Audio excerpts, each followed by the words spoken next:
siento desilusionarte, no hay para heredar. Gracias por tus amables palabras. Buenas noches, hermanos y hermanas en el Señor. Contento de venir a esta encantadora y acogedora ciudad de Sevilla, donde siempre he aprendido.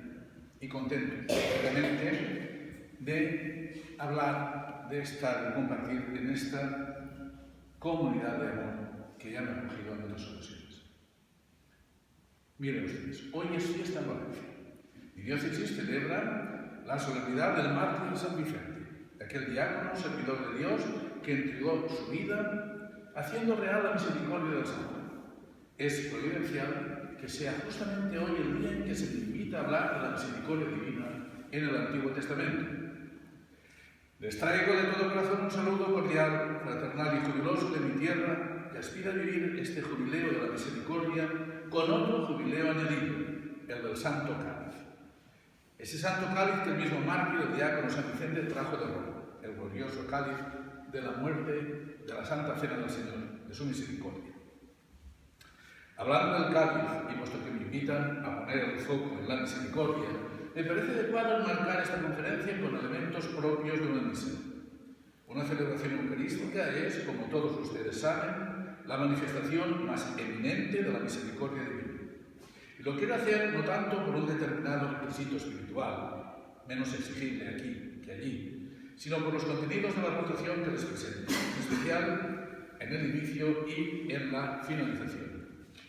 Para ello, del mismo modo como se propone la liturgia de la Eucaristía, lo primero que tengo que hacer para situarnos en el ámbito litúrgico de la misa es invocar su perdón. Pedirles perdón por si en la reflexión que tengo el gusto de compartir con ustedes no soy capaz de hacerles llegar en su profundidad el mensaje de misericordia que nos regalan las Sagradas Escrituras, que es precisamente, como saben, la idea sobre la cual me piden que redacte estas palabras, pero en lo relativo al Antiguo Testamento. Antes que nada, debo explicar que antepongo esta petición de perdón, como diría el clásico, propter previsa demerita, es decir, por si fallo, por si no soy capaz de llegar al objetivo que me plantean, por si no puedo transmitirles la densidad de la misericordia que nos ofrece Dios Padre. Y todo ello con la conciencia que tengo del hecho de que son hijos de Dios, miembros de su pueblo santo, y que en su consecuencia merecen lo mejor que pueda ofrecerles, de manera que me adelanto a remarcarles las insuficiencias que detectarán en mi exposición. Les aseguro, de verdad, que no lo hago desde un planteamiento retórico, ni mucho menos. Verán, resulta que, como me he puesto a componer estas líneas en un necesario ambiente de plegaria que pensaba me ayudaría en el empeño, enseguida me ha venido a la mente aquella gran súplica del inicio de la misa, homóloga a los Kyrie, en la que el sacerdote, en nombre de toda la comunidad, le pide con toda humildad al Padre: Señor, ten misericordia de nosotros, al inicio. A tal insólita súplica, el pueblo responde como explicándole a Dios las razones de una tan aparente novedad. Le pedimos que actúe con misericordia porque hemos pecado contra ti. Después, el sacerdote pide al Señor que concrete esa acción manifestándola. Muéstranos, Señor, tu misericordia. ¿Pero en qué consiste esa misericordia divina? Lo explica la misma asamblea celebrativa en su respuesta consecutiva: y danos tu salvación. Es decir, para entendernos, de momento vemos que ya hemos logrado llegar a una primera aproximación al sentido de la misericordia de Dios, que consiste aquí en que a pesar de nuestros pecados, Él nos salva. Digo que eso es lo que afirmamos ahora, de momento, porque la realidad es que, recogido dentro del concepto de misericordia, hay mucho más, como tendremos ocasión de verificar a lo largo de mi intervención. Pero prosigamos. La segunda gran palabra de la celebración de la misa es gracias. Y la pronuncio ahora por muchas razones. En primer lugar, quiero dar las gracias a la organización del acto, en especial al profesor y amigo que ha tenido la fuerza de arrancarme de mis obligaciones, mis rutinas y comodidades, el doctor Marco Antonio Coronel, porque su invitación me ha permitido estos días adentrarme en la materia, repasar y refrescar conocimientos de los buenos, de esos que ayudan en la vida y a la vida. Pensemos que ciertamente la misericordia no consiste en un don que vayamos implorando o repartiendo habitualmente. Se trata más bien de lo infrecuente, de aquello que sabemos que está, que lo tenemos, pero que escondido en los pliegues de nuestra propia biografía, lo desempolvamos tan solo muy de vez en cuando. ¿A quién le hemos pedido nunca misericordia? ¿Perdón? Sin duda, seguro que sí. Pero misericordia, piedad, ¿a quién? Y claro, con la falta de uso, se enmohece, se llena de óxido y de polvo, y nos cuesta mucho recuperarlo. A mí me lo han permitido e impulsado a ustedes, y por tanto, gracias. Son las que les doy también como respuesta a la amabilidad que manifiestan al venir hoy aquí, escucharme y tal vez acoger alguna de las propuestas que les pido. Gracias pues a todos. Por último, gracias a Dios por la misericordia que tiene conmigo, con los míos, con todos. Gracias, Padre. Así pues, recupero, por deseo de énfasis, perdón y gracias. Resulta que son las palabras del pobre. Condiciones así para vivir la experiencia de la misericordia si nos sentimos tal como se siente el pobre ante Dios de Abraham, ante el Dios de Abraham, de Isaac y de Jacob, ante el Dios de nuestro Señor Jesucristo. Mencionados pues, nos acercamos ya al repaso del pacto antiguo que Dios establece con su pueblo. Acompáñenme si son tan amables. Una lectura epidérmica del Antiguo Testamento nos suele presentar la figura de un Dios riguroso, severo e inclemente, incluso en muchas ocasiones cruel.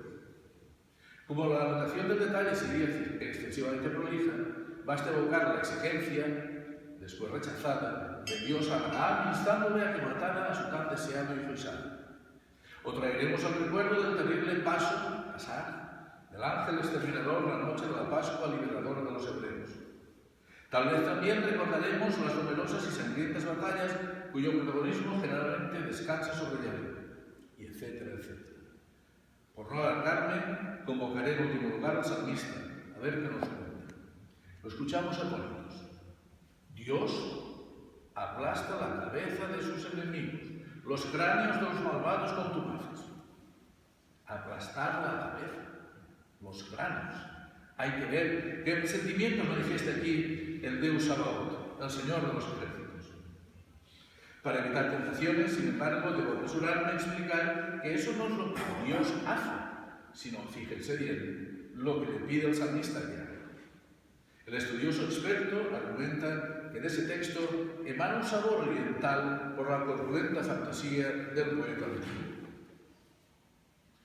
Veamos, al contrario, si pasamos al Nuevo Testamento y lo seguimos recorriendo solamente por los epitelios. Descubriremos un Jesús tal vez un punto a merengar, o puede que más, un pusilánime, que ante una agresión injusta ordena a Pedro que guarde la espada. Por eso, en recovecos epidérmicos de las Sagradas Escrituras, también nos encontramos con un Jesús que calla ante acusadores tramposos o sangrientos verdugos, gobernadores políticamente correctos y un pueblo que reclama su sangre y su vida. Justo todo lo antitético según parece, aunque podamos citar excepciones.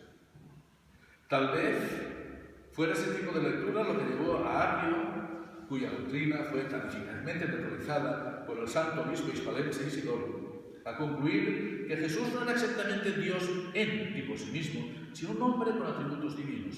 Se diría que demasiado blandengue y sin muchos arrestos. Sin duda, de esta concepción de Jesús emergen algunas de las ideas que impulsaron a Marción a querer extirpar del cristianismo todo vestigio de la antigua alianza. Las antítesis que elabora para separar ambos elementos bien lo avalan, como por ejemplo cuando refiere que en el libro del Éxodo el Dios creador propugna el antiguo y célebre ojo por ojo, mientras que Cristo declara en el Evangelio que si te pegan en una mejilla, preséntalo. De aquí que la misericordia aparezca, digo solo que parezca, como más ajustable a Jesús que su Padre Yahvé. Sí, les confieso que a veces tengo la terrible sensación de que también hoy propendemos a subrayar en exceso esas diferencias. Y me pregunto con desazón, ¿no seremos nosotros un poco marcionistas? Como casi nunca me atrevo a responderme a tan inquietante pregunta, mejor será que continuemos. A pesar de haberme quejado antes de determinadas superficialidades analíticas, me van a consentir que haya construido esta introducción, que la he querido realmente breve, también con poca profundidad, pero es que el objeto de mi reflexión no es dilucidar las diferencias entre las propuestas de ambos testamentos, ni mucho menos. En realidad, respondiendo a la cuestión que se me ha pedido, pretendo hacer un repaso muy sucinto, porque no hay tiempo para más, a la idea de misericordia que alberga y distribuye el Antiguo Testamento, porque aspiro no solo a hacerles ver que la misericordia del Señor no nace con Jesús, dado que procede de tiempos muy remotos, tan lejanos como la antigua alianza del Padre con la humanidad. Y además, también pretendo pergeñar un elemental esquema que facilite nuestro intento de comprender cómo funciona la misericordia a lo largo del Viejo Pacto. No en balde, es verdad, los organizadores de este acto mantienen el proyecto de vivir en su totalidad este año jubilar. Con el objetivo de verlo completado, me indican que diseñe, aunque sea en esbozo y con voluntad de integrar, el mosaico de excepciones que nos ofrece la primera revelación escrita de Dios a su pueblo. Se trata de un intento que será como escuchar las definiciones, las imágenes, que el Señor da de sí en el conjunto de los escritos veterotestamentarios, siempre tan apasionantes, tan llenos de ansias, de justicia y de paz. Así, no nos quedaremos solo los correspondientes al Jesús de la nueva y eterna alianza, la cual, se lo ruego, ténganlo siempre presente, no anula la antigua, tal como el mismo Salvador nos relata. No he venido a derogar la ley de los profetas, no he venido a derogarla, sino a perfeccionarla. Será una obviedad recordar que aquí hablaremos exclusivamente de las imágenes relativas a su antigua condición de Dios misericordioso, porque tal como afirma Santo Tomás de Aquino, es propio de Dios usar misericordia. Y especialmente en esto, dice, se manifiesta su omnipotencia. Queda fijada, por tanto, la materia de la que voy a tratar, de la misericordia como una de las más destacadas propiedades de Dios. En la segunda parte de mi intervención, a la que ahora mismo damos inicio, nos detendremos con devota unción ante la palabra de Dios, que aquí seguramente será más analizada que proclamada, pero que se constituirá absolutamente fundamental, la base sine qua non de este acto. Prosigamos pues con la mirada y el corazón puestos en esa palabra en mayúsculas, siempre salvífica, con el deseo que se haga carne entre nosotros. Para empezar, quisiera compartir con ustedes los numerosos interrogantes que me suscita el salmista cuando relata las incesantes maravillas de la actuación del Señor para con su pueblo. Esos interrogantes me llevan a preguntarme qué sentiría el autor del Salmo 136 cuando proclamó con estallido de entusiasmo: es eterna su misericordia. ¿De dónde le viene ese rutilante entusiasmo? Y lo vuelve a gritar, y lo repite con toda insistencia, una y otra vez, en cada versículo, porque es eterna su misericordia. En serio, ¿qué movía su corazón cuando redactaba ese fastuoso monumento conocido como Gran Jaleo?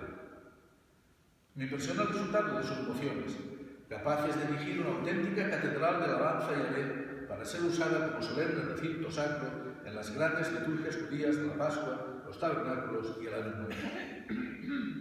Me parece que será útil que insista más todavía.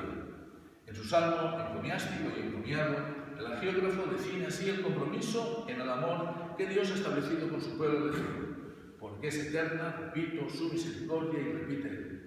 Su inspiración le lleva a componer una descomunal letanía de elogios al Dios que crea, el del Edén, y el que libera, el del Mar Rojo. Y hablo de compromiso en el amor porque se expresa precisamente en la misericordia, es decir, la fidelidad, la ternura, la gracia, la bondad o la constancia con la que el salmista nos pone de relieve que esa, su gran acción de gracias, proclamada, repito, porque es eterna su misericordia, se abre a todas cuantas acciones divinas han sido en la historia el beneficio inmerecido de sus hijos, incapaces de abarcar las realizaciones de ese pacto que el Señor mantiene por encima de toda contingencia humana. Nos lo dice el profeta Oseas a su infiel Efraín.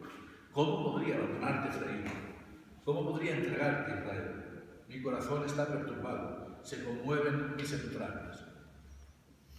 Y por si albergábamos alguna duda a propósito de la acción del Señor, el compositor del Jalel al final exhorta a quienes lo proclaman: dad gracias al Señor porque es bueno, porque es eterna su misericordia. Dad gracias vosotros hoy, nos dice. Así pues, con el salmista comenzamos a intuir la dimensión cósmica, absoluta y eterna que posee y transmite el amor tierno, aquel que nos regala el Dios de los patriarcas y de los profetas. Rezándolo, enseguida descubrimos que el autor está conmocionado, exulta de gozo, se maravilla y estalla su corazón mediante ese bellísimo cántico de alabanza a partir de la experiencia asumida, experiencia personal y comunitaria de la misericordia de Dios. Lo podemos saborear con calma porque es tanto relato vibrante de lo que ha vivido como letánica respuesta de bendición y gratitud ante la actualización en él y en su comunidad de la salvación de Dios. Estremecedora experiencia de amor que se nos convierte en una estimulante invitación para vincularnos a esos mismos sentimientos con los que hemos visto que se entusiasman por el escritor sagrado. Un estímulo que nos ayudará a cantar gozosos esa misma experiencia de amor, de misericordia total, eterna, actuante de generación en generación. Y debo insistir, por tanto, también nosotros, tantos siglos después. Me tendrán que tolerar cierta relajación de rigor en el camino, porque he comenzado por el final, por la Catedral de los Salmos, y con ello he anticipado dos de los significados que encierra la misericordia. La misericordia antigua, sobre los cuales desarrollaré esta aportación. Reconduzco para entretenerme en cada uno de ellos por separado. Isidoro, su gran obispo santo y políglota, nos enseña que para comprender el sentido de lo que pensamos y de lo que decimos será necesario recurrir a los orígenes, a las etimologías de las palabras. Concédanme que me inspiren su santo sabio para describir el sentido de misericordia que se infiere de las tres lenguas sacras correspondientes a las diversas redacciones de la Sagrada Escritura. Para referirse a la misericordia, la Biblia hebrea habla en primer lugar de rahamim, palabra que procede del término reg, que significa seno materno, con la que se acentúan algunos rasgos del amor maternal de mujer para la humanidad. Pero rahamim habla de las entrañas de Dios, esas que serán siempre sensibles al sufrimiento de su pueblo, tal como nos hace comprender Isaías. Como un arpa se estremecen mis entrañas por Moab, dice el Señor. Fíjense qué sentimientos expresa Yahvé por boca del profeta. El estremecimiento por el dolor de Moab le hace palpitar a su ritmo.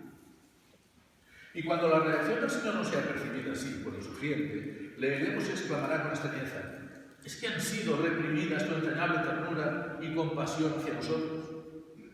Estupefacto no la acaba de entender, no puede aceptarlo, pero aún así constata que, como cancelada, existe ternura entrañable, compasión, casi como si nuevamente apuntara al rostro femenino de Yahvé. La misericordia, insistimos, siempre entrañable, será manifestación de un Dios tierno y compasivo. Veamos la importancia que posee esa misericordia en los primeros tiempos de consignación escrita de la palabra revelada. Según comprende Israel, las entrañas son la sede donde se origina la vida, no por las manos, sino por quien la crea, que es el mismo Dios, mediante una acción desconocida por el hombre, como denuncia el sabio Cogelet. Del mismo modo ignoras por dónde entra el espíritu de la vida en los miembros de una mujer embarazada, también ignoras la obra de Dios, que todo lo hace por amor.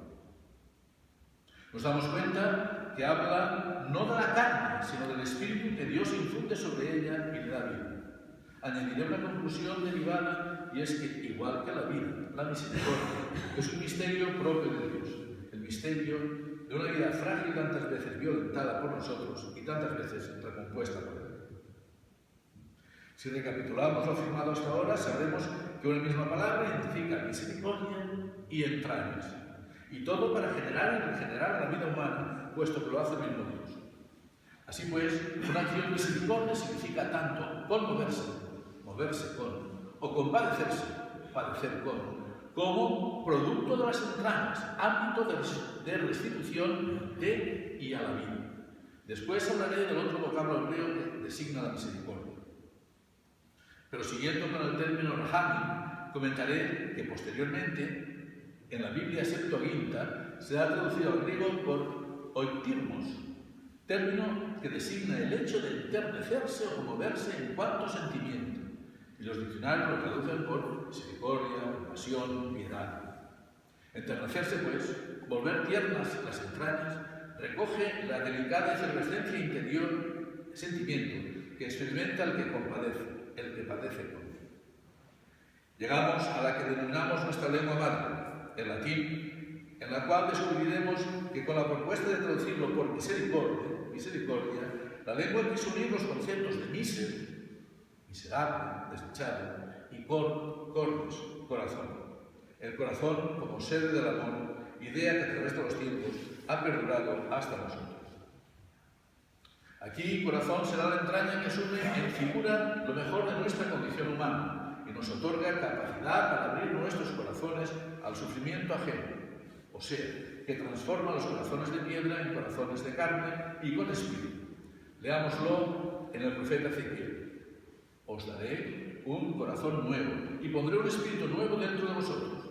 Quitaré de vuestra carne el corazón de piedra y os daré un corazón de carne.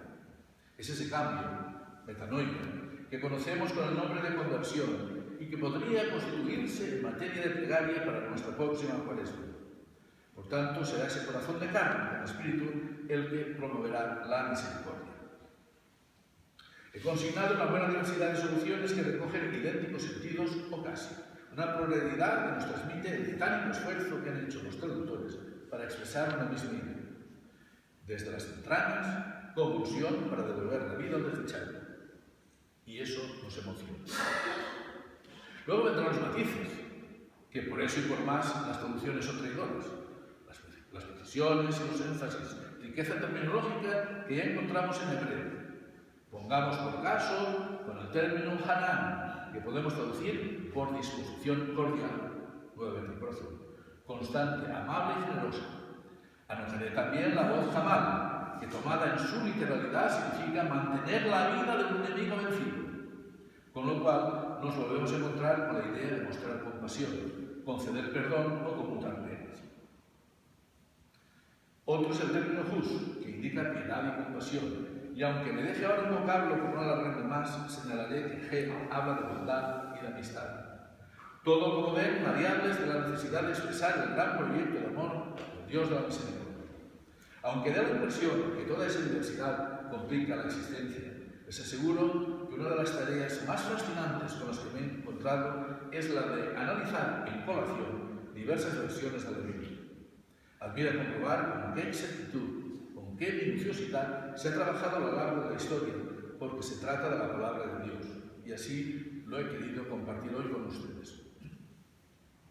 Lo ratificamos, por ejemplo, viendo el término que he dicho que faltaba. Incorporamos ahora una nueva acepción de la misericordia divina en la Biblia hebraica, Gesed, cuyo significado es comportamiento conforme a la alianza, o si lo prefieren, formulado de otro modo, fidelidad a la alianza. Un pacto permanentemente renovado por Dios, que siempre es fiel, aunque sus hijos lo transgredan también de forma permanente. Escuchemos de nuevo al salmista, que remarca las dimensiones inabarcables del amor del Señor. Tu misericordia, Señor, llega hasta el cielo. Tu fidelidad hasta las nubes. Démonos cuenta que en este caso el autor no hace descansar de un modo especial el acento en sentimientos, y aunque sin abandonarlo, lo hace sobre la realización práctica, en el real cumplimiento del pacto. Se trataría, por hablar con precisión, de la consignación de un hecho que, eso sí, deriva del sentimiento. Consignación y realización de un hecho que, eso sí, deriva del sentimiento, que siempre se tiene. En consecuencia, ahora podemos volver a reconocer la fuerza del salmista, compositor del Jalel, y proclamar con él, maravillados, que eterna es su misericordia, dado que él no ha vulnerado jamás el pacto. De ese modo, el salmista nos ha proporcionado en un solo verso el sentido global de la conducta divina, derivada de su amor. Dios es misericordioso, muy misericordioso, y lo es siempre, sin límites ni fisuras, tal como nos hace ver el admirable y agradecido orante. ¡Qué bueno es el Señor! Su misericordia permanece para siempre y su fidelidad por todas las generaciones. Extraído del Salmo 100. Antes hablaba de los matices con que enriquecemos los sentidos de las palabras. Yo lo intento concretar tal como lo hemos recopilado al hablar de misericordia. Podemos referirnos a la piedad, a la lástima. Sí, anotemos lástima porque es divina. Ternura, benevolencia, piedad, clemencia, solidaridad, afectuosidad, indulgencia, compasión o cualquier otro de los múltiples sinónimos que ha ingeniado la lengua para expresar la idea de misericordia y ofrecernos además todos los matices que podamos usar, de los que anoto algunos de los más significativos. juicio, justicia, salvación, paz o verdad. Destaquemos, sin embargo, que nos encontramos ante todo con la existencia de una alianza entre Dios y los hombres, rota sistemáticamente por estos y siempre reparada por Él, porque se le conmueven las entrañas, es decir, se mueven con aquellos a quienes se les mueve, en un luminoso acto de comunión en el amor. Tus entrañas se mueven porque sufres, las mías se conmueven contigo y sufren. En este sentido, habremos de matizar otra vez más que en ocasiones Israel, reduciéndolo a la carga de los sentimientos, viva y sienta la conducta misericordiosa del Señor más como un acto de justicia que de bondad. El Padre está obligado a cumplir aunque los hijos incumplan siempre, tal como fue escrito, por ejemplo, en los Macabeos, en tiempos de tanta infidelidad y con la adversidad y el infortunio leídos no como abandono, sino como eficaz correctiva. Nunca, dice el libro de los Macabeos, retira de nosotros su misericordia. Cuando corrige, por la desgracia, no está abandonando a su propio pueblo. Lejos, por tanto, de aquel Dios colérico y airado que también aparece un poco en los escritos, la ley y los profetas.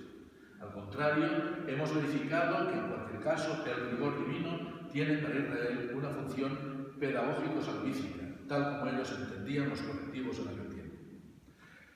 Analizado el comportamiento del Señor, pasemos al otro lado, para comprender cómo ese descomunal derroche de amor es visto por el hombre y la mujer, que no olvidemos, unidos son imagen de Dios, y por ello, y por ende, les y nos corresponde actuar como Él. Para ello, aunque tenemos abundantes referencias a la misericordia, como por ejemplo en David, Job y en la mayor parte de profetas, me dejaré o continuaré dejándome guiar por los salmos, auténtico compendio de la relación de los hijos del Señor con el Padre, y entre ellos, porque son traducción de los sentimientos del pueblo. Y por último,